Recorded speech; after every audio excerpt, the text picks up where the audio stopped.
Boa tarde, Campina Grande. São 12 horas e 4 minutos.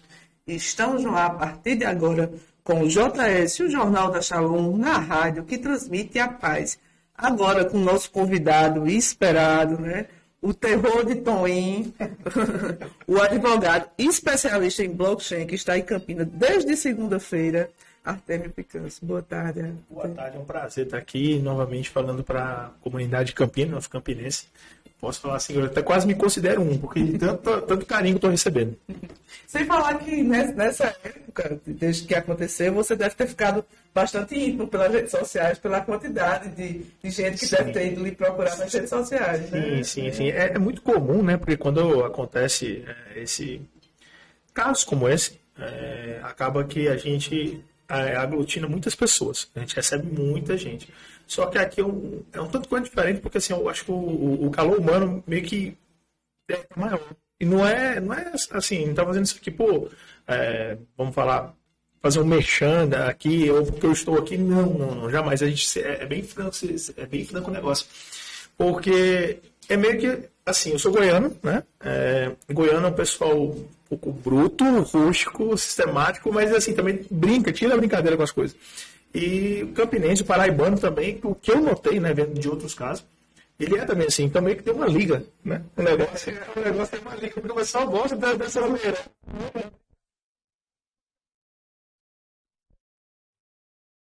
O que eu falo, é um assunto tão delicado, a gente tem que tentar trazer um pouco de leveza, né?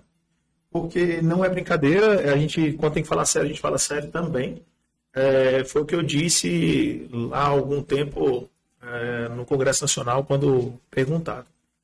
Canso de ver famílias destroçadas por isso. E a expressão que eu meio que, não é que eu cunhei, mas o que eu acredito de fato, é como se fosse um genocídio financeiro e social. O que acontece depois, o pós. É uma devastação.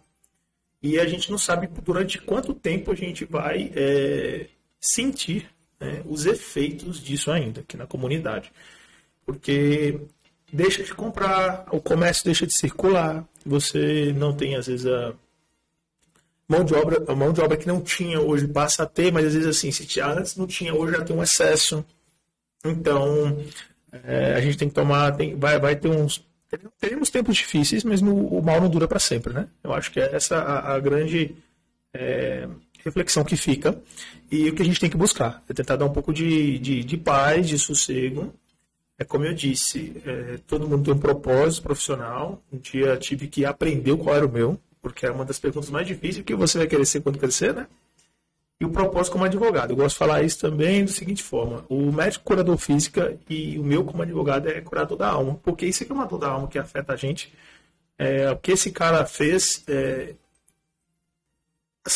imensurável, o estrago, o dano que ele está causando. Artêmio, você é especialista em blockchain, né, que é uma tecnologia relativamente nova, para muita gente até desconhecida ainda. Né? Como é que você chegou a essa decisão, sua vocação? Pronto, o meu caminho é aqui, na blockchain. Pronto, foi assim. Foi meio que acontecendo, não é por acaso, mas foi de forma bem natural. Por quê? Tudo começa por um problema. Geralmente as grandes mudanças, eu falo que elas acontecem por um problema. Qual foi o meu problema? Em 2012, eu vou ter que decorar esse ano, porque eu sempre falo essa história. Minha esposa está ali, mas ela está cansada de ouvir isso, mas tudo bem. Em 2012 eu tomei vamos falar agora, vocês falam? Um fumo do Ike Batista, senhor Ike Batista, pela OGXP3. Eu comprei ações a R$ 6,16 à época. E como toda pessoa que compra e acha que está fazendo um bom negócio, ou indo a algum bom restaurante e quer que a outra pessoa vá, eu liguei. E aí foi eu, meu pai e meu irmão. Pronto. Nisso, eu perdi o pouco que eu tinha juntado no início da advocacia. Porque no início da advocacia você tem tudo menos dinheiro. A coisa só tem... E aí eu juntei, peguei aquele dinheiro e coloquei tudo lá. E aí, de lá para cá, o que aconteceu? Eu comecei a ter muito problema bancário. Bancário, aí eu chega ao ponto de ter entrado, né, com 3 ações contra o Banco do Brasil. E meu pai é egresso do Banco do Brasil, ele não queria que eu entrasse, mesmo sendo advogado, mas tá bom. Eu falei, pai, eu vou entrar e isso vai dar certo. Não, mas não vai. Pronto, eu entrei. E só que eu cansei. Um dia, que foi a virada, a mudança de chave da minha vida, eu sempre determino a esse dia. É o seguinte, quando foi em 2015, mais ou menos, acho que foi 2015, se eu não estiver enganado, foi quando eu peguei, fui com meu pai e falei, não aguento mais esse Banco do Brasil. Terceira ação pelo mesmo problema que eles estão gerando. Eles me cobravam tarifa de conta, eu não tinha nem conta corrente. Por que eu quero chegar nisso? Para as pessoas entenderem que, às vezes, assim, aquele problema que igual a gente está vivendo hoje, ele pode ser uma solução na sua vida para você mudar para o meio de educação, que é o que eu incentivo. Eu sentei, meu pai do meu lado, à frente tinha o gerente do banco e um assessor de investimento do Santander. Eles começaram CDI, D1, falaram um monte de terminologia que eu não tinha nem ideia para onde ir. E virei a chave e falei assim, meu pai não é eterno. Um dia todos nós descansaremos e eu preciso aprender. E eu prometi a mim mesmo que não seria mais ignorante no mercado financeiro. E eu trabalhava naquela altura no Ministério Público, eu chegava mais ou menos 1h30 mais cedo, meu horário era de 8 às 17, eu chegava às 6h20, 6h30, tanto que na minha, vamos falar assim, na minha ficha funcional eu cheguei a ter o máximo de horas do banco de horas do Ministério Público. E eu ia mais cedo para quê? Para estudar. E quando eu fui estudando, eu me deparei com cripto. Quando eu deparei com cripto em 2015, eu tinha aprendido com o Ike, que eu não investiria, prometi a mim mesmo que não investiria mais naquilo que eu não conheço, um compromisso pessoal. E eu demorei quase 2 anos para poder investir de fato dinheiro, que foi comprando Bitcoin, né? 2017. Nisso eu percebi que por trás do criptoativo, que é como se fosse um site, e a blockchain como se fosse a própria internet, que é muito maior, tinha a blockchain que era muito maior que tudo isso, que ela permite hoje registro, autoria, de registro de autoria, materialidade, prova, probatório, enfim. Entrou ali, acabou. Blockchain, você está em tudo. Você pode pôr isso desde um prontuário médico. Imagine o seguinte, eu estou aqui na Paraíba, acontece alguma coisa comigo de saúde, e eu teria que resgatar uma ficha funcional, uma ficha clínica minha. Se eu isso está registrado na blockchain, aonde eu estiver, eu concedendo aquela chave daquele acesso, por exemplo, o médico poderia visualizar sem eu ter que ficar buscando a minha papelada todinha de clínica lá. Tá, me centraliza, né? Pronto. E aí, blockchain, como está em tudo, eu falei assim, isso não tem nada jurídica. E aí eu juntei, eu vi que eu não tinha profissional, eu gostava do tema, e eu casei com o viés público que eu tive, que eu sempre é exagero, mas durante 3 anos eu trabalhei em órgãos de fiscalização. Eu trabalhei numa procuradoria de fiscalização, que é a Agência Goiana de Regulação e Fiscalização.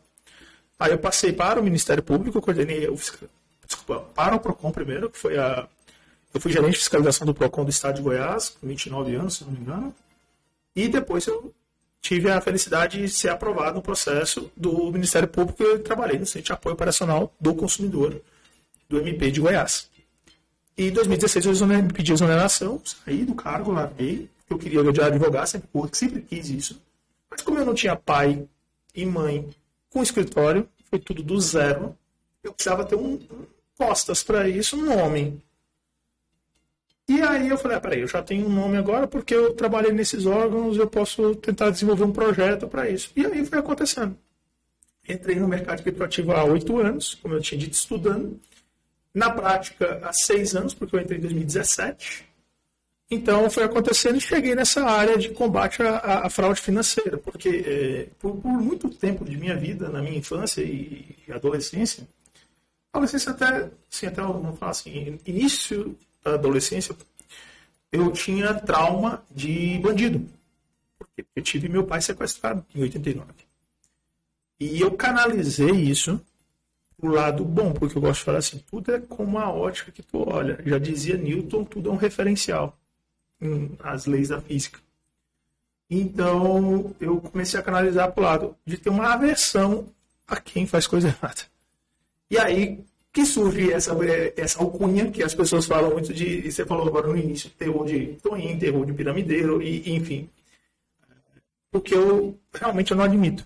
Algo que para mim mexe com o meu valor e algo que eu carrego da minha infância, da minha terra infância, de ter tido esse trauma que eu revesti pro lado positivo. Então foi algo que eu não tinha, vamos falar, medos de criança comuns, né? Que era bicho-papão, essas coisas. Eu tinha medo de bandido. Só o pesadelo meu era bandido entrando na minha casa. Era isso. Eu falei, não. Quando eu vi o que eles fizeram com meu pai na época, tudo acontecia quando tinha que acontecer, eu falei, vamos tirar o medo. O medo não é de Deus. E vamos embora. Vamos com fé. E hoje eu não tenho mesmo. Não tenho, é algo que eu procuro, eu não penso e não tenho. E eu acredito muito no ser superior, que está aí acima de nós todos. E é com ele que eu vou. Com ele que eu vou e com Nossa Senhora. Que eu sou católico, como minha mãe fala, sou filho de Nossa Senhora. Então, é isso. Você é o autor de uma lei que regulamenta as criptomoedas no Brasil, né? Muita gente ainda é muito avesso à criptomoeda, não é? Vamos lá. Eu vou ser bem franco, né? Que eu sou dessa lei, tá? Eu tive contribuições. Eu não sou o Toninho que eu falo que eu fiz uma coisa e não fiz. Vamos lá. O que o Artemio fez? Aí eu posso falar que eu sou autor, tá? O Artemio, em 2020, fevereiro de 2020, acho que foi isso, tá? A gente criou um projeto de lei de iniciativa popular aos moldes aquela lei da ficha limpa, o caso da Daniela Pérez, para poder criminalizar a pirâmide financeira no Brasil. E o que a gente colocou ali?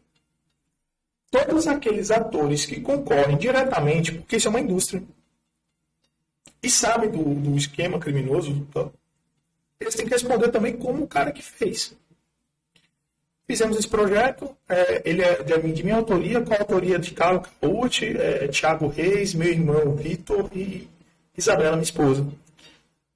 Pronto, fizemos isso. E quando foi em 2021, eu tive o convite da Câmara dos Deputados, na pessoa do deputado federal Auro Ribeiro, que ele tinha feito uma CPI das criptomoedas e depois ele fez... ele é responsável por essa PL que hoje... Ele é um dos projetos que foi responsável pela PL que hoje vai começar a vigir a partir de junho. Ele me convidou para poder falar como especialista em uma audiência pública para tentar apontar pontos de melhoria nesse cenário. A gente deu ali nossas contribuições, nosso pitaco.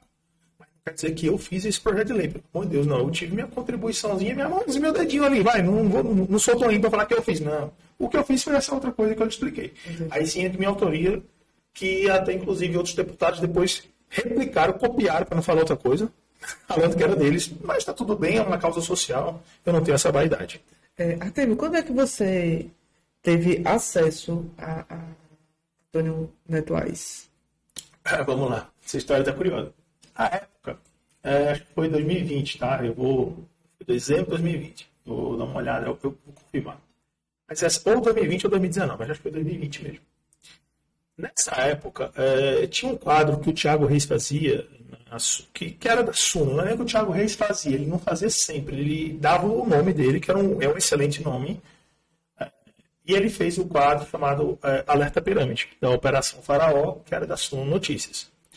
O âncora disso era Carlo Cauti, que é um grande amigo italiano, um amigo meu, até hoje, Thiago também. Mas, assim, quem ficava mais no front de todos os casos era eu, a partir de determinado período de junho de 2021, foi eu e Carlo. De lá para cá foi eu e Carlo. Até o data que Carlo saiu, né? Em 2020, o Thiago, ele informa nas redes sociais dele que o Antônio Neto, ou a melhor, a Brás Company, é uma pirâmide. E o meu papel como um especialista, e que a gente procura, a gente sabe encontrar algumas coisas, foi repassar documentos. Então, por exemplo, aquela história da Fabrícia ter recebido Bolsa Família em 2019, já muito embora estando com uma empresa, se eu não me recordo, mas acho que sim. Ela já estava com jato naquela época. Isso, assim, você está tirando da boca de alguém que tem necessidade realmente. Eu acho isso um traje, um absurdo.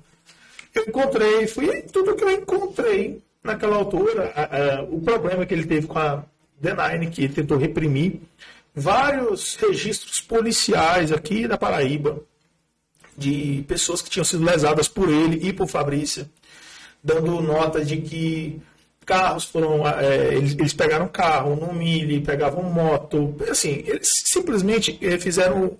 O que eles faziam lá atrás, eles deram glamour com a Bryce Company, porque depois que estoura tudo, a gente começa a ver. Ali o que ele pegava no milho, agora aqui na Bryce Company, ele pegou Jaguar. Já tinha histórico de trambiqueiro.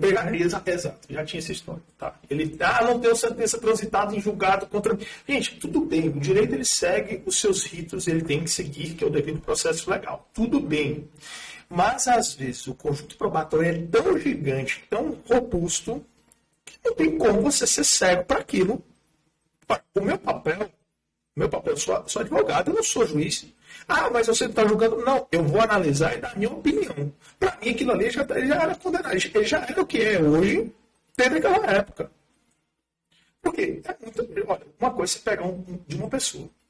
Uma pessoa pode ser um cara que tá assim, quer fazer reprimir, né?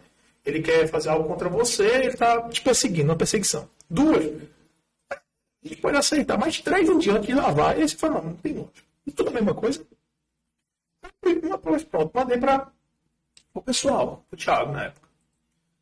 Nisso nós fizemos uma live, e em razão da live, eu fui notificado extrajudicialmente por Antônio Neto em dezembro. E aí cabe aqui deixar sempre bem claro, eu nunca tive qualquer relacionamento com o Toninho. Mas a única coisa que fiz foi em 2022, depois de todos os casos grandes terem caído. Como cidadão, eu cheguei, estava em São Paulo palestrando, eu tirei parte do meu tempo. Falei, olha, fui até a Bryce Company, estou indo aí, tanto que na época eu me lembro bem que Orlando, o advogado aqui, ele falou, a TV está postando que vai aí com não sei o quê, tipo, para ter cuidado comigo, né? E aí, fui lá, o Neto me recebeu, eu não tenho o que reclamar desse dia. E nem dos dias, assim, em termos de ter recebido, não tenho o que falar. Tirando aquela última semana que ele marcou uma coisa comigo e nem lá apareceu, mas tá bom. Isso aí não importa. Fui e falei para ele o seguinte, deixa eu lhe falar, a sua atividade não é uma alocação de criptoativos. Nunca foi, porque você não tem... A alocação, vamos lá, ele está aqui num prédio. Vamos imaginar que você está alugando ele para mim. Daqui 12 meses você espera receber o quê? O prédio você recebe uma kitnet. Certo? Você espera receber o prédio. Agora imagine o cenário seguinte. A pessoa que comprou, por exemplo, ele botou criptoativo na Bryce Company em dezembro. Estava mais ou menos $15 mil. Vamos imaginar que os 12 meses do contrato finaliza. E daqui 12 meses esse Bitcoin está o preço que está hoje. Hoje está $27 mil. O que ele entrega para você? A você o quê? Você entregou o quê? O bem locado. O bem locado seria o BTC. Você entregou para ele. Então, é como se fosse a casa aqui, né? O prédio. Estou entregando o BTC para você, uma unidade. Daqui 12 meses eu espero receber o quê? Um BTC, correto? Vamos lá. Ele entregava um valor convertido. Então, ele desvirtuava a natureza disso. Mas só que isso é uma discussão civil. Pior do que isso é o aspecto criminal. Por quê? Ele estava fazendo valor imobiliário. Inclusive, ontem a CVM soltou algo no que eu sempre falo. Olha, isso aqui é 90% é valor imobiliário. Precisa de autorização ou dispensa da CVM muito antes dessa lei, dessa regulação. Isso já precisava. E falei para ele, olha, sua atividade está cometendo provavelmente crime contra o sistema financeiro nacional, uma gestão fraudulenta, ou melhor, gestão temerária de ativos. Porque você não tem autorização, você fez consulta pública? Cuidado, porque você é responsável por várias vidas, várias famílias. Você é o último que sobrou. E você está de olho, as pessoas, é óbvio que é natural até, que as autoridades estejam de olho em você. As pessoas estão de olho em você. Você tem que estar 100% certo, não é 200% certo. Pois pronto. Não, agradeço, não sei o quê, aquela conversa. Pronto, foi junho de 2022, nunca mais. Né? Aí, como eu já tenho esse perfil de... Às vezes as pessoas pedem muito, se eu ganhasse assim, acho que R$2 para cada pergunta que eu recebo, onde eu boto meu dinheiro, meu Deus do céu. Toda hora, faz análise da empresa tal, faz análise da empresa tal, faz análise da empresa tal. Nisso, a gente já tinha até... a gente tentou, né? Pediu para fazer eles pediram para fazer muito live com o Antônio Neto. E eu vi ele um dia num story e eu falei, olha, vamos fazer então a live. Isso foi, se eu não me engano, outubro de 2022. Foi por aí. Ele falou que vai fazer a live. E aí eu viajei em dezembro para tirar minha carteira de advogado em Portugal. Dá uma descansada também. Voltei na segunda quinzena de dezembro, mas é festa de final de ano. Fiquei quieto. Marcamos a live para janeiro. E aí foi o que foi. E eu precisava, eu já sabia que estava. E quando foi dia 20, começou o atraso. E naquela altura, porque eu já estava 3 anos estudando, desde aquela época, eu já sabia os erros, eu já sabia o que estava acontecendo, eu já tinha muita informação, muita coisa já tinha sido levantada. Por isso que às vezes as pessoas falam, de onde você arranja isso? Não é do dia para a noite. São anos estudando, isso aí não acontece. Assim, não cai, né? Não toque de mágica. Não sou mágico. E pronto, o que aconteceu? Quando eu vi os atrasos, aí entra o meu lado que eu tenho que ser extremamente frio e racional essa hora. Nunca vi nenhuma empresa voltar. E o que eu aprendi com o tempo foi o seguinte: você quer desmascarar uma pessoa, um golpista, dê soluções a ele.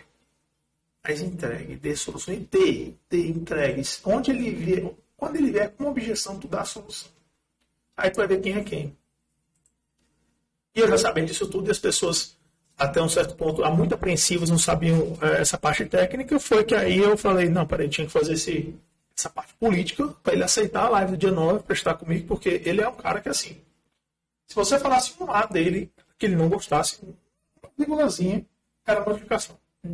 Mandou para a porta do Bitcoin, mandou para mim, mandou para não sei quem, tem lá, tá até emoldurado, vai de presente lá para lembrar dele, aqui, esse aqui, isso aí. E aí eu marquei a live e a mensagem que eu quis com aquilo era o quê? Que eu falei isso até anteontem. Gente, vocês estão vendo que tem alguma coisa de errado acontecendo? Estão vendo, né? Ó, ele está fazendo um token que não existe. Eu lembro que na live você dá algumas soluções para ele fazer. Ele, na própria live ele se enrola. Ele se enrola. Aí, quando foi o quê? Como é que foi o contexto histórico? Ele falou primeiro, se eu não me engano, na live com o Dr. Jefferson, ele fala que foi problema da FTX. E aí os erros crassos técnicos, né? Eu me sinto confortável de falar isso, porque até o próprio Jefferson já falou disso também dele. Ele não é da área de tecnologia, né? Eu sou. E aí eu vi ele falando umas coisas assim absurdas, do tipo, confundindo conceitos básicos de o que é hash, o que é uma carteira de Bitcoin, o que é uma wallet. Ele falando que não era possível você fazer o rastreio de determinada carteira em qual exchange que ela está, e é extremamente possível. Exemplo, carteira está de qual exchange? A gente sabe, tem como. Então, trabalhinho, mas tem como. Né? E ele falou que isso não era possível. Eu falei, meu Deus. Aí, eu falei, não, deixa ele chegar dia 9 que eu vou falar. Aí, quando foi, ele falou que era problema da FTX nessa live. Depois ele falou que era o aplicativo que estava sendo... Eu tô com ele aqui, entendeu? Depois ele falou que era Binance. Depois ele falou que era Binance. E aí, depois que ele falou que era Binance, aí que foi assim, acho que foi o tiro de misericórdia que ele deu, assim, para falar, metaforicamente falando. Ele falou que podia operar, lembra? Ele falou, olha, eu posso fazer trade. Tanto que ele podia, que ele falou que ele ofertou a rentabilidade de fevereiro, lembra? Só que posso... não, era 6 pontos, acho que foi 6.01, ou alguma coisa assim, não me lembro, a gente pode depois olhar, mas enfim. Aí ele falou assim, eu posso... tudo. Eu só não posso sacar porque a trava de saque, o volume de saque que a Binance me impede. Como é que você pode botar e não pode tirar? Bem, então vamos fazer o seguinte. Foi a machadada mesmo. Eu falei assim, deixa eu lhe falar, querido. Você não pode sacar, não é isso? Né? Mas você pode comprar e vender porque você faz o trade. O trade é basicamente, a grosso modo, compra e venda. Né? Eu vendo, alguém tem que comprar e eu vou lucrar com isso ou perder. Pronto. Você pode comprar. Então, Binance é uma plataforma que você gera um NFT, que é um token não fungível. O que é um token não fungível? Ele não pode ser. Ele só é aquilo. Ele não pode ser negociado. Ele não pode ser escamoteado. Ele não tem confusão. Então, por exemplo, é como se fosse o carro tem o chassi tal. E aquele carro é só esse. Aquele carro tem aquele chassi. É um token não fungível. Assim, eu estou fazendo um paralelo porque as pessoas é um assunto complexo, eu tenho que tentar deixar isso mais simplista. Pronto. A pessoa gera NFT, eu tenho uma empresa que faz isso, eu faço de graça para ti. Vai, toca. As pessoas vão lá, geram NFT, coloca o valor do contrato, da dívida, você vai lá e compra o NFT dele. Quem quer sair? Se não for que o problema era só sacar, você pode comprar e vender. Então você compra. Ah, mas aí é proibido pela CVM, isso aqui é um valor mobiliário. Eu falei, oxente, rapaz, mas aí é aquela. A sua atividade já está toda zoada. Agora você está preocupado com a CVM. O que você fez aqui para isso aqui ter organizado? Nada. Aí pronto. Desapareceu, começou aquelas conversas. Eu falei, peraí então. A gente começou a bater. Aí começou o jeito que eu gosto. A gente tentou ainda, né? Porque para não falar assim, mas esse porque a gente escuta isso, é muito ruim, mas não é essa história. E eu imagino que você foi muito atacado naquela época. Meu Deus do céu. Porque muita gente acreditava. Não, e se fosse só isso, tava bom. Porque assim, nesse caso foi bem tranquilo, mas tem casos que a gente fala assim, vamos lá. Você faz isso para as empresas caírem e você ganhar dinheiro com ação. Beleza, vamos pensar que essa premissa sua é verdadeira. Só me responda uma questão. Por que eu estou falando há 3 anos do caso? Avisando para não entrar, para não fazer merda. Todo caso eu falei antes. Se não tem um caso que eu não tenha falado antes. Exemplo, esse aqui 3 anos. Normal, outro 13 meses. Outro 9 meses. Outro 12 meses. 7 meses. Por que essas empresas elas têm uma rentabilidade muito parecida uma com a outra, de 5% a 10%? Porque chama atenção, né? Vamos supor. Imagina um cara que está abrindo uma empresa que ele vai falar assim, eu vou te pagar 1,5. Eu vou ali no banco, vou conseguir um CDI com alguma coisa, que hoje você até consegue, exemplo, certificado de imóveis, um CRI, um CRA. Fundo imobiliário. Não é FII, você pega, por exemplo, tem um FII hoje que a cota está R$ 89,00. Né? A cota é 89. Eu não vou dizer não, porque senão as pessoas vão lá. Eu tenho que ter responsabilidade. R$ 89,00. E você ganha de aluguel 1,30, 1,20. Então você pega quanto que é o yield disso. Quanto que é o que você está ganhando por mês. Ora, 1,3, 1,4 livre, que é isento de imposto de renda. No fundo imobiliário. Bom, por que eu não vou pegar? O que ele vai pagar? Um banco que é uma empresa segura.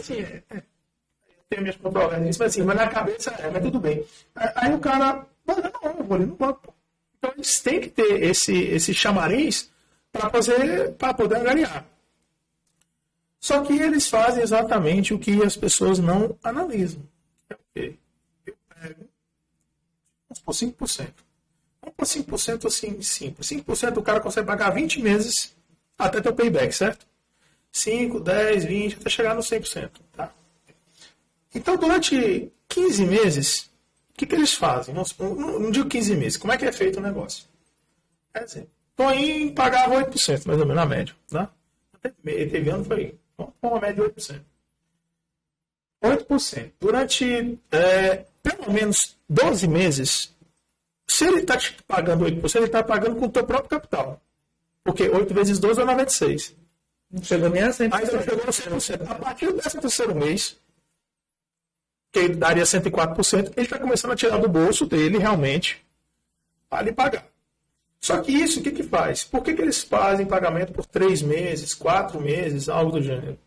Ele gera em você um gatilho mental de reciprocidade, segurança e autoridade. Gatilho de autoridade. Eles, assim, um livro para, acho que, de cabeceira, para todo mundo, para não cair em golpe. Leiam Armas da Persuasão, de Cialdini, porque esses caras leem isso. O livro é excelente, só que eles deturpam. Eles colocam o lado mal. Pronto. E aí, quando a pessoa recebe ali seu primeiro mês, segundo mês, 3 meses, às vezes 1 ano, aí ele faz o quê? Parece que você se sente o trouxa da história por não estar no negócio. Você vê um monte de amigos recebendo, você vê fulano recebendo. Você fala e assim, é uma propaganda boca a boca. Muito eficiente. Mas, gente, isso é da nossa essência humana. É simples. Igual hoje. Eu estou aqui na cidade de passagem. Eu não conheço. Né? Primeira vez aqui. Aí eu vou perguntar das pessoas. Eu abro uma caixa de perguntas. Me indica aí um restaurante bom. Né? O que as pessoas fazem? Vou indicar. Agora, imagina, eu sou uma pessoa, vou falar assim, de fora, desconhecido, que eles vão lá e indicam. Imagina você, com certeza você deve ter feito isso na sua vida. O Marco Antônio, todo mundo aqui, vamos lá. Você já indicou alguém? Porque vai naquele restaurante que é bom. Vai com a comida é boa. É nosso. E a mesma coisa que o cara se dê bem. Uhum. Lembra da minha história do Ike? Eu não botei meu pai e meu irmão. É natural. Acreditava, né? É natural. Então, é da nossa essência humana. E aí ele aproveita isso. A história, o que as pessoas também nunca pararam para pensar, é o seguinte, porque realmente não é porque eles tinham como pensar nisso. Porque era algo mais recluso, essa informação não era repassada. Mas, assim, o esquema, vamos falar assim, a engenharia que ele fez começava dentro do próprio broker. Como? É simples. O broker, ele tinha um plano de meta. Ele entrava e recebia um caderninho lá. O que ele fazia? Se ele atingisse a meta, ele ganhava uma bonificação maior. E eu vou até só... Quer deixar isso já para o intervalo? Depois vamos. Porque esse vai um tempinho. Já tempinho, né? Dá um rápido intervalo, são 12 horas e 35 minutos. E JS, o Jornal da Shalom volta já. Boletim Vale Buscard.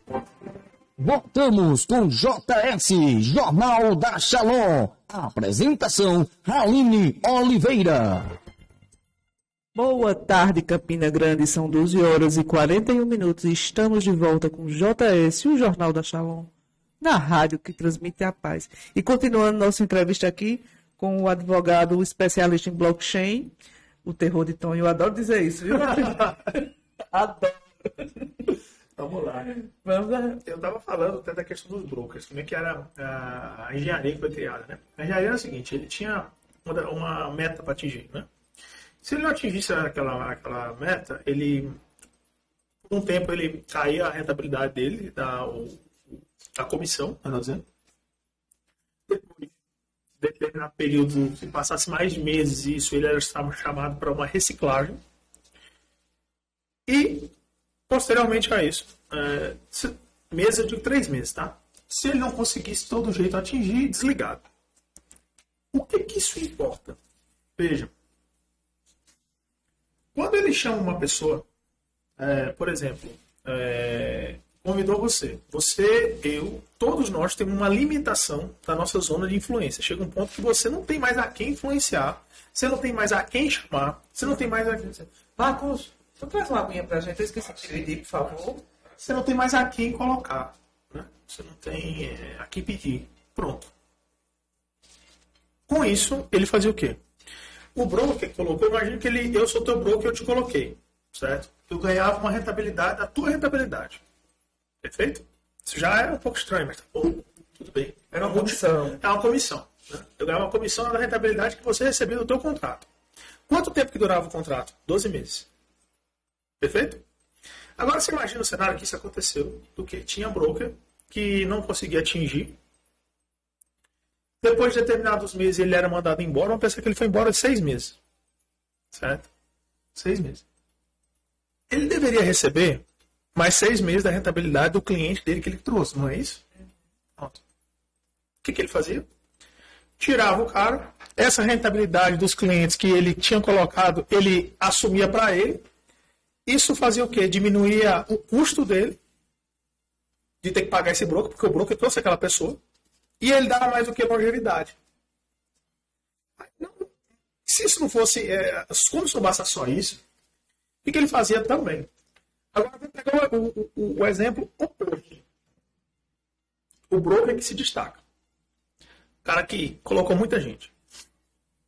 Necessariamente parte do dinheiro que ele recebia das comissões tinham que ser revertidas em contratos para a Brás Company. Era obrigatório. Mas desde o início isso.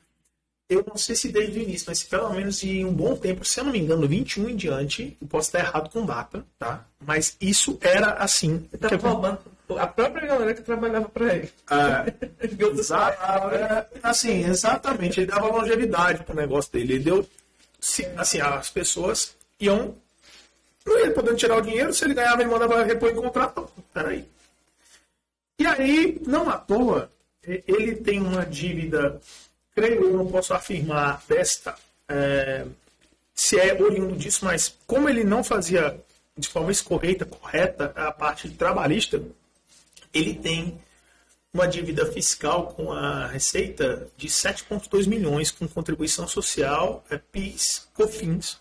Eu acho que é isso que tem lá, né? Então, provavelmente oriundo desse não pagamento. Isso até eu acho que o Ismael, que eu acho que assim, acho que a sugestão fica ao vivo chamá-lo, porque ele sabe muita coisa também, mas assim, ele sabe coisas mais internas, pessoais. Eu já sou um cara mais técnico nesse negócio. Porque eu pegava aquilo e falei, peraí, tá errado. Então, ele tinha essa longevidade. E aí, o que ele fez? Como ninguém fez. O marketing desse homem, eu nunca vi nada na minha vida. E olha que eu não sou um menino nessa área. Pense aí que os maiores casos do Brasil, a maioria das ações estão nas minhas mãos. Então, eu não sou criança. Eu já vi de tudo. Até gente ressuscitando. Mas em marketing que ele fazia, você pegava todo mundo aqui e junta no Dalton. Eu estudava isso. Depois é que a gente vê, né, o tamanho do gênio pro mal, né? E aí, assim, ele era tinha uma sabedoria muito grande de pegar aquela situação e distorcer, desinformar, mas aparecendo que era uma verdadeira informação. Tanto que eu acho que ele usou por muito tempo aquela historinha dele, a moeda do século é a informação. Mas ele é a informação que ele passava que não era correta. É quase hipnose que ele fazia. É mais ou menos. É por aí. O Artemio, terminou a explicação? Sim. Como é que vai ser a vida agora dos funcionários dele, né? Os brokers, os traders? Porque tem gente eu acredito que tem gente que foi seduzido, que entrou num transe. Mas tem gente que era bandido. Tem gente que pegou dinheiro em dezembro e janeiro sabendo que a confusão está. Para quem vai entrar num processo contra a Brascomp, já deve ter entrado, inclusive. Eu já comuniquei aqui, o Ricardo, o advogado Ricardo também não deu garantia, a gente já sabe. O pessoal ouve já sabe. Não significa entrar, tem que entrar. Quando vai receber. Quando eu escuto isso, essa afirmação, é como se, para mim, várias vezes acontece isso. O cliente chega, ele fala comigo, doutor, eu sei que não é garantido, etc. Eu fico até aliviado, porque quer dizer que a comunicação que a gente está fazendo está sendo repassada a contento. Porque realmente, corretamente. Porque o cara que te der garantia, acho assim, eu não digo no judiciário, tá, gente? Eu acho que digo na vida. Não existem garantias, né? A gente tem, infelizmente, que descansaremos. Acho que a garantia que a gente tem. É só essa. Né? Mas como é que vai ficar? O resto é possibilidade. A pessoa deve, uma sugestão sua, opinião, colocar o broker também na justiça? Eu falo que depende. Tá? Depende do que o cara tem. Porque, por exemplo, o que o juiz vai analisar? Eu vou falar, Artemio, eu faço ações, eu gosto de fazer ações individuais. Tá? É uma ideia. Então, se a ação individual é uma ação sua, correto? Então, o que você tem de prova daquele broker que ele, por exemplo, ele induziu? Porque teve gente que fez isso. Tá? Ele induziu, ele recebeu dinheiro em conta, ele recebeu de qualquer jeito. Porque não era para receber em conta, ele era para receber em criptoativo. Né? No início a história era essa. Era essa a conversa, né? E depois a gente começou a ver que só faltou receber bode. Seu carro. Carro. Tudo que você queria lá para pôr em contrato, Toinho botava. Até o pessoal, o Ismael falou que na Celebras ele pagava um monte de gente com contrato, pô. Assim, era 100 mil o honorário do cara, era 200 mil em contrato. Aí, assim, depende muito da situação, do conteúdo probatório que tem. E para verificar, são todos que são responsáveis? Eu recebo muito essa pergunta. Não são todos. É a maioria? Eu não acho que seja a maioria. Mas tem uma exceçãozinha ali, uma grande quantidade também, não vou falar que é pouca coisa, que esses merecem. E com certeza, isso eu posso cravar a vocês, como algo que eu estou afirmando mesmo, não é hipótese. Muita gente vai ser investigada e provavelmente é possível que vá aparecer o que a gente chama de associação para o crime e uma eventual organização criminosa sobre o caso e eventual tipo penal de lavagem de capital. Isso é quase que esperado. E nisso vai ter outras pessoas que estão sendo investigadas. No caso, alguns brokers, não estou dizendo todos, alguns traders, estou dizendo todos. Mas tem gente que sabia. Ou, no mínimo, se fez de cego, de sonso, para não falar outra coisa. Artemio, o que aconteceu, por exemplo? Ele tinha muito envolvimento com pessoas de nível jurídico. Ele tinha envolvimento. A gente escutava, a gente via, denunciou o Ministério Público, investigação. Eu não sei até onde era falácia dele, né? Porque ele era bom disso, né? Isso, exatamente. Mas a gente viu o congresso dele com uma imagem o slogan da Polícia Federal, né? Uma imagem, um gente da Polícia Federal. Isso aí foi fato. Sim. Né? Gente envolvida da OAB. Não é possível que uma rentabilidade tão alta, para quem já faz parte do sistema, quem já conhece pirâmides financeiras, porque a gente está falando da Polícia Federal, né? Que faz investigação de alto nível, Sim. inteligência, não é investigação pericial. Que já não via que isso aí ia dar errado, como não só essa, como tantas outras, e todo mundo ficou só esperando acontecer. Vamos lá. O que eu acho disso, tá? Sendo bem franco. Primeiro, como mais uma forma de distorção que o Antônio Neto fazia. Polícia Federal teve esse evento que foi de uma associação. Essa associação era de todos os representantes da Polícia Federal? Não. Era de uma pequena gleba. Já associar a entidade. O patrocínio foi feito a uma associação. Só que é ele que ele fez. Ele aumenta o negócio. Ele falou que estava de uma entidade. Eu gosto de usar o exemplo da mesma história do processo de Thiago Reis. Lembra que ele falou nisso na conversa? Ele falou que foi auditado, que ele foi periciado, que ele ganhou o processo.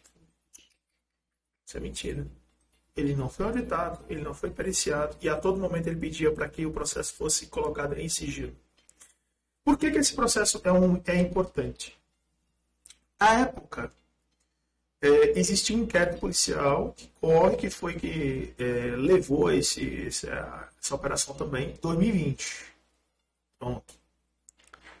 Naquela altura, esse processo estava se iniciando.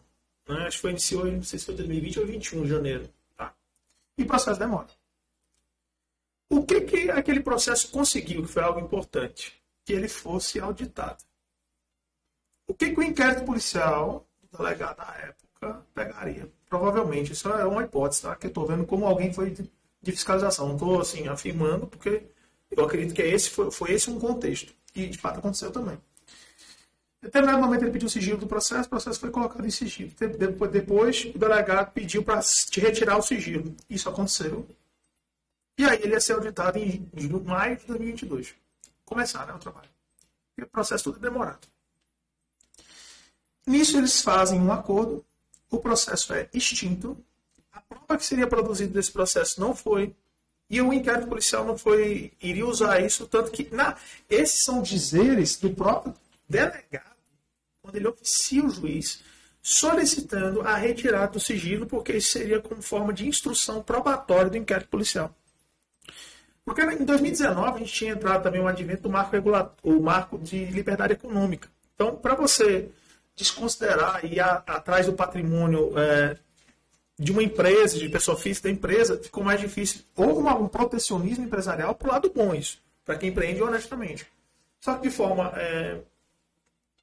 digamos, indireta, o beneficiou nesse ponto. E um outro ponto não menos importante. Nós temos que fazer nossa meia-culpa. Eu acho que a gente só vai aprender que errou reconhecendo. Naquela altura, achei uma vítima para falar da empresa. Quando estava recebendo. Ninguém queria falar. Você imagina o seguinte, vamos fazer uma volta ao passado. Se hoje tem muita gente que assim, e aí fica um conselho. Você não tem que ter vergonha de ter caído nisso. Porque teve gente de mais alto gabarito, com conhecimento jurídico, inclusive, que caiu tanto quanto. Você não é uma pessoa pior por isso. Agora você imagina hoje que muita gente sequer. Eu até brinquei, a gente até brincou, estava no show de Lucas, né? Um abraço aí para Lucas Veloso. Show dele. Por que eu estou falando disso? Teve uma hora que ele fez uma pergunta lá na plateia. Quem que teve problema com a Brascom? Ele levanta de mão. Fala pra ti que se juntou ali, a plateia lotada, se juntou, subiu umas 10 mãos ali, foi muito. Só que eu fiquei assim, e só. E a plateia lotada, eu falei assim, mas pera lá. E sabe que foi mais curioso que eu ri? Porque todo mundo tava rindo da piada de Chico Bitcoin. Então ele conhecia Chico, que é o personagem, então quer dizer que ele sabia o problema. Então, ó, é igual hoje eu tava até brincando com o pessoal tava hospedado no hotel, a moça foi trocar toalha, essas coisas.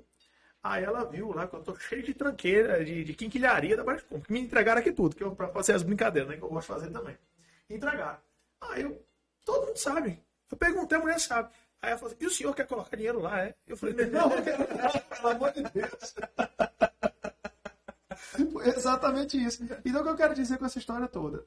Olha, gente, eu já passei por casos que não tem investigação. Tá. Quando que foi acontecer o atraso? Dezembro. Quando que a operação foi deflagrada? Foi dia 20 de dezembro. Quando deflagrada, dia 15 de fevereiro. Então, quer dizer, foi menos de 60 dias. Para mim, isso que há um recesso de final de ano, há um recesso judiciário de 20 a 20, até janeiro. Não aconteceu, pode ter tido, alguém pode ainda assim não ficar admitir, mas eu estou dando a minha opinião, eu não estou querendo convencer ninguém com isso. Mas eu estou vendo de forma técnica. Teve um inquérito, estava tendo, a prova ia ser utilizada, houve um acordo, a prova não pôde ser produzida, não pôde instruir o inquérito, não tinha vítima para poder falar. Os trâmites, né? Não tinha vítima para poder falar, você procurava pessoas, não tinha quem queria dar o teu relato. O contrato não era de locação desde aquela época. E se hoje, que já teve o problema todo, tem gente que nem fala, igual foi a brincadeira com a história de Lucas. Então você imagina, como que você era naquela época para tu conseguir alguém para falar? É praticamente impossível. Então, como o que eu quero, e aí eu finalizo. O Brasil já é um celeiro de golpe. Você está com um monte de casos. A polícia não tem só abraço para cuidar, e não é fazendo defesa cega, não. Porque eu gosto de ver as coisas como são. Eu acho que teve erro de condução, que eu vou morrer dizendo, enquanto não mudarem minha opinião, não fizerem algo e eu possa mudar minha opinião. Por exemplo, o caso da Atlas. Nunca teve nada. São 3 anos. 4 anos, desculpa. Agora em 13 de agosto de 2023. Nada. Zero. Aqui não é o caso. E não menos importante que isso, não só o Brasil, mas também os Estados Unidos não têm recurso humano suficiente para combater tanta fraude que é feita. Isso, inclusive, para quem é curioso, como eu sou, veja, assista um seriado chamado Explicando Dinheiro. São 22 minutos de sua vida. É só isso. Tá no Netflix. Lá tu vai ver alguém falando isso. 40% das pessoas sequer contam por cônjuge. Então você imagina, como é que a polícia ia encontrar a vítima para poder tratar e ter uma descrição, porque senão... Mas você acredita que depois desses casos, porque virou uma pirâmide mesmo, né? Tá caindo, né?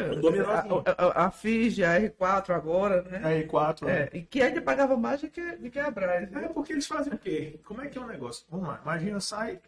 Como é que a ideia da situação? A Brás pagava mais ou menos na média de 8%. FID pagava mais ou menos na média de 5%. R4 acho que era 15%. O que o cara poderia fazer, assim, sendo um pouquinho maquiavélico? Eu vou aqui, tem a Brás pagando 8%. Eu vou lá, boto dinheiro meu, pago 8% e eu tenho que pagar pro cara só essa diferença. Ou eu pego o outro que está pagando a 5%. Eu vou lá e ponho a 8%. Aí eu pego 3% para mim, limpo. O spread financeiro. E aí, quando uma cai é maior, aí vem o efeito dominó. Vai uma atrás da outra. E aí é importante deixar claro para a nossa audiência. Estatística. O número ele é frio, objetivo e não mente. É o que é. Nenhuma empresa na história do Brasil que atrasou a rentabilidade voltou a funcionar. Então, meu amigo, se atrasou a rentabilidade, não importa o que seja, se ele está vendendo bode, é pirâmide de bode, é pirâmide de urubu, o que seja, atrasou a rentabilidade, isso não volta mais. Até que tem uma exceção a essa regra. Tem alguma empresa dessa, não precisa dizer o nome, que você vê alguma credibilidade, não só aqui no Brasil, em geral? Bom, eu não vou falar nunca isso, como você falou, ainda que eu tivesse. O que eu quero ensinar as pessoas é como analisar. Porque você virou investidor, né? Eu sou investidor, mas eu invisto para mim mesmo. Então, digamos, você bota em alguma empresa? Não. Desde quando? Desde sempre. A empresa ali eu falei igual Toninho, a garantia sou eu. Então o dinheiro é meu, vai ser eu que vou fazer. E se eu fizer cagada, sou eu que estou fazendo. Desculpa a expressão. Então o que eu falo? Se você ainda assim não quer estudar, que eu acho que é o principal que nós temos que forçar aqui, a se educar financeiramente, faça o seguinte.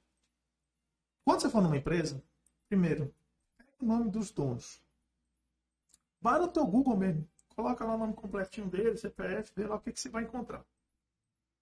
O histórico conta muito. Torrent é um histórico de Denari, a gente acabou de falar disso aí, né? Ele só fez um glamour com o Brás Company. Ele fez exatamente a mesma coisa. Ali ele pegava uma CGzinha, um no milho, e ele começou a pegar Jaguar, começou a pegar terreno, começou a pegar casa no Morumbi, por aí vai. Tá bom, beleza. Bacana. Olha o histórico. Segundo passo. Se ele está operando cripto, 99% dessas empresas aí que estão dando rentabilidade estão fazendo valor imobiliário. Assim sendo, eles têm que ter autorização de dispensa da CVM. Cadê esse documento? Então pergunte na empresa: oi, cadê? Você tem esse documento de autorização do regulador? Não, não tem porque eu sou cripto. Mentira, tá? Então estou te dando a verdade. Então a CVM pode fazer a regulamentação da empresa? Pode, porque ela é a responsável pela discussão dos valores imobiliários no país. E esse ativo que eles estão falando, que tentando usar a cripto como se não fosse competência da CVM, é mentira. Porque os casos todos estão sendo. Eu achava que era... Pronto, para tu ver como é. Você vê. Para tu entender, nesse conto vigário. Exatamente. Então, assim, está acontecendo. Tanto que você pode pegar a decisão desta semana, enquanto estou aqui, que aconteceu do CVM também, falando de token de renda fixa. Então, cadê, bonitão? Por fim, a sua conta também está na pessoa jurídica. Se é uma PJ, não é uma conta, não pode ser uma conta pessoa física. Brás Company foi assim, FID, conta pessoa física. Tinha um contrassenso. Por quê? A exchange, onde está aquele dinheiro, supostamente está, ela vai analisar, vai falar assim: peraí, a conta aqui é pessoa física. Você declara que tem imposto de renda, eu declaro. Beleza? Beleza. Você chega lá e declara que tem 100 mil reais de patrimônio, vamos imaginar isso. E aí, do nada, começa a ver uma movimentação multimilionária na tua conta. O que vai acontecer? A própria exchange ela tem a obrigação de fazer. E ela vai falar assim: opa, chama uma coisa chamada QYT, KYT, que é Know Your Transaction, e KYC, Know Your Customer, conheça seu cliente e conheça a transação, para evitar lavagem de dinheiro e combate ao terrorismo. Tá mais mesmo que tá pedindo. Pronto, ela faz isso. Então, imagine o seguinte, imagine o exemplo de Brás Company, aconteceu com o filho também, uma coisa, parecido, né? Tem pessoa física. Vamos lá. Aquele cara, aquela conta que está no nome de João. João tem um imposto de renda de 100 mil. E aí ele aparece lá com 400 milhões. Como é que ele vai justificar o ganho de 400 milhões? O que vai acontecer? Trava na conta. É mais do que esperado. Isso não é questão de ser quando. Até porque usou muito como lavar dinheiro, né? Exato. Usou, e usa como qualquer coisa. Assim, em dólar usa muito. Lavar dinheiro é em dólar. Pronto. Mas circula. Então ele tem que ter isso. Se ele não tem, está enganado, está errado também. E por fim, não menos importante, é uma obrigação sua solicitar o histórico de transação, um relatório operacional. Se ele não... não vou porque é segredo meu. Está te enrolando. Desculpa a franqueza, está te enrolando. Curto e grosso. Curto e grosso, simples assim. Pragmático, bem objetivo. Ora, ele tem que apresentar isso. Por quê? O relatório de operação é justamente falando assim: eu faço aquilo que eu digo. Se eu não faço, se eu não tenho, eu estou justificando essa renta para justificar a rentabilidade. Eu estou justificando essa rentabilidade porque eu estou pegando mais dinheiro. É capital de outra pessoa. E se isso não estiver sendo justificado a contento, ele está fazendo pirâmide. Porque é o dinheiro de outro alimentando o dinheiro do passado. Dinheiro novo com dinheiro antigo. É isso. Não custa pedir. É uma obrigação até sua antes de investir. Não sabe? Beleza, contrata um profissional para poder fazer a varredura para você. Já fiz isso? Já. Vixe, várias vezes. Infelizmente, alguns eu salvei e outros foram teimosos comigo e foram lá e fizeram investimento. Quando eu disse que não era para fazer por isso, por aquilo. Chegou lá depois e doutor, preciso ser seu cliente de novo. Não. Acredite. Gente, eu tinha muito mais coisas para perguntar, mas a nossa hora já está até estourada e o doutor Artemio aqui tem um compromisso e não dá para a gente ficar. Mas ele volta e quando ele voltar a gente pega ele novamente num tempo mais prolongado. Muito obrigado. À disposição, eu espero ter esclarecido. E assim, antes de mais nada, qualquer coisa sigam lá nas redes sociais, é o Artemio Picância, também tem um canal no YouTube que é Artemio Picância, porque estão tentando derrubar meu perfil. Não custa seguir, para a gente não ser... para não ficar calado essa informação. Dúvidas estão por lá e agradeço a oportunidade e espero não revê-los, a audiência de Campina, caindo em golpe. Eu espero revê-los em outras situações favoráveis. Só rapidinho uma pergunta. Tá pegando muitos clientes aqui? Já encerrou? Não, a gente não. Ainda de contratar. Não, a gente tá atendendo todo mundo, tanto que assim, a gente tá corrida também, que muita gente pessoalmente aqui, né? E também a gente vai dar um pulo aí nos órgãos, né? Especialmente no Ministério Público, Polícia Federal, dar um abraço aí nas pessoas que estão também trabalhando sobre isso. Muito obrigado. À disposição. Muito obrigado, queridos ouvintes, pelo carinho da audiência de vocês. São 13h06. Eu espero vocês sexta-feira, se Deus quiser.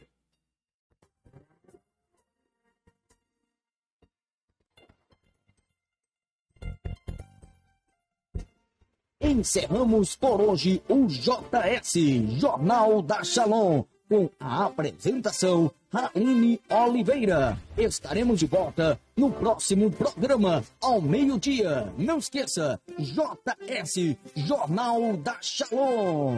Identificando